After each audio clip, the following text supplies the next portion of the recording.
Hello everyone, সবাই কেমন আছেন? আমি লিমা আরেকটি নতুন ভিডিও নিয়ে এলাম।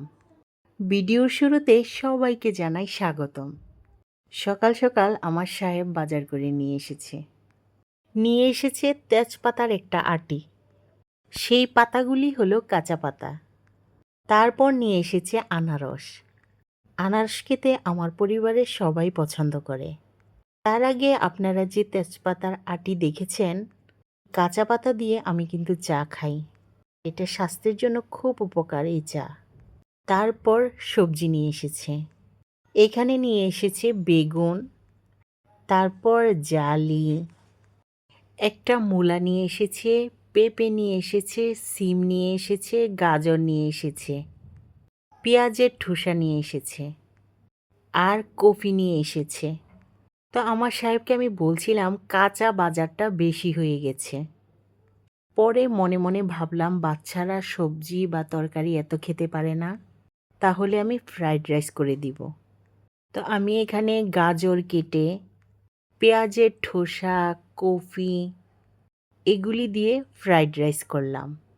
ফ্রাইড রাইসটা আমি সকাল সকালই বসিয়ে দিলাম, কারণ আমার ছেলে এখন মাদ্রাসায় আছে, ওর জন্য যাতে টিফিন নিয়ে যেতে পারে। টিফিনটা আমার সাহেবকে দিয়েই পাঠাবো। এই ফ্রাইড রাইস আমার মনে হয় আমার ঘরে মাসে 30 দিনের মধ্যে 20 দিনই থাকে, কারণ ফ্রাইড রাইস আমার পরিবারের সবার পছন্দ। ফ্রাইড রাইস কিন্তু রান্না করা তেমন কোনো কঠিন কাজ নয়। আমার কাছে রান্না করতে করতে সহজই মনে হয়।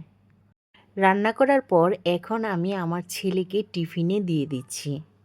আমি চেষ্টা করি আমার ছেলেকে সবসময় ঘরের খাবারটাই বেশি খাওয়াতে, কারণ বাহিরের দেওয়া খাবারটা আমার ছেলেকে খাওয়ার জন্য আমি বেশি পছন্দ করি না। ছেলেকে টিফিন দিয়ে সকাল সকাল আমি এবং আমার সাহেব দুজনেই খেতে বসলাম।